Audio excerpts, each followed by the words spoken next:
Well, turning to the Ebola outbreak in Central Africa, extra UN peacekeepers and local police have been deployed in the Eastern Democratic Republic of Congo following reports of increasing attacks on Ebola treatment centres.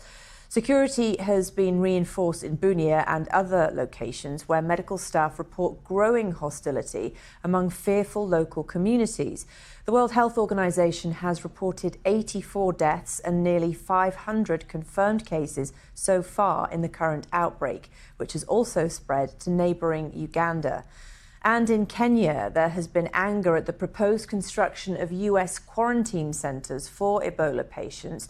The US now says it will provide an additional $38 million for Ebola response and treatment efforts in Africa, as the CDC warned that without strong public health interventions, this could become the largest Ebola epidemic on record. Well, joining me live now to talk more about this is Rimoin. She's Professor of Epidemiology and Chair in Infectious Diseases and Public Health at the UCLA Fielding School of Public Health. Thank you for being with us. So, for weeks now, we've been hearing in relation to this outbreak a lot about this suspicion and doubt. It seems to be worsening. How much of a challenge is that for health workers on the ground, and what are they doing to essentially try and convince people? Well, thank you for having me. And, I think talking about this issue of trust is so critical right now. We can do anything in terms of funding and resources to the outbreak, but what's going to really control it is having the right people on the ground, those local healthcare workers, the people who the community normally trusts, be able to get out there and talk to religious leaders, to traditional healers, to political people on the ground. And gaining their trust is very, very complicated. And in the midst of this, with all of the conflict that's happening there, all of the violence that's happening there, it is much harder. So I really feel for these healthcare workers that are out there with their lives on the line and really dealing with a very complex situation. Yeah, and just take us a bit more into that, if you will, that it's a very complex and difficult thing to convince people. Why is that? Well, community trust is complicated at the best of times when you have, a perfectly peaceful situation. But here you have decades of conflict, political issues, of isolation, lack of basic resources and infrastructure, which always makes things more difficult. And to have communities just trust that a health system is going to take care of them, that when people go into hospitals and don't come out, no treatments, no vaccines available. I mean, in any circumstance, this would be very, very complicated. And to layer on all the difficulties that you have, given what's happening on the ground there, I mean, it's a monumental task. Yeah, huge challenge. And we are weeks into this, possibly even longer because of the lack of early detection. How would you characterize where things stand right now in terms of where this might be headed?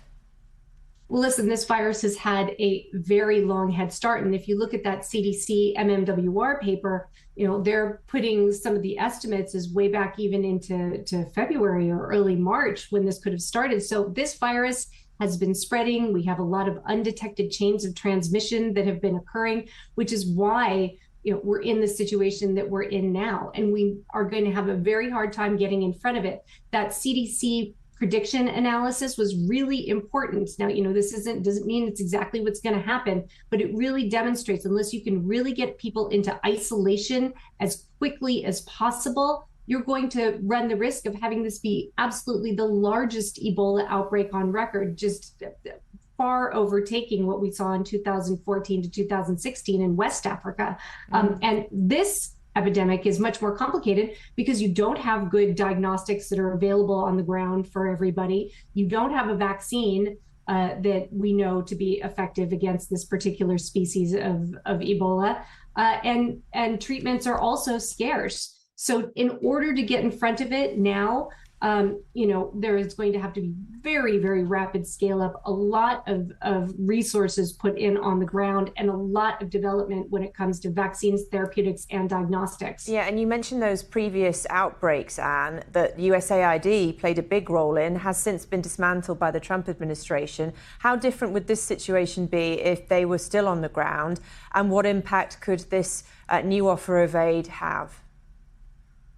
Well, USAID played a really important role in public health infrastructure in general in a place like DRC. They funded just basic health services and funded a lot of different organizations that were actually providing basic health services to populations. So now you're dealing with a situation where health centers and hospitals are less well stocked, healthcare workers unpaid or very lacking resources, just the basic equipment. So you're already dealing with a very stretched system that has become much more stressed over the time. Also, lack of care. People are not able to get medicines as easily, access to treatment. So you have people less healthy. You have a less robust health system. It makes it all much more complicated, much more difficult to deal with in general. Nothing's happening in a vacuum here. So the lack of funding from USAID has really, really made this situation a lot worse. Yeah, even more challenging. Anne Rimoin, Professor of Epidemiology, thank you for your insights on this. My pleasure. Thanks for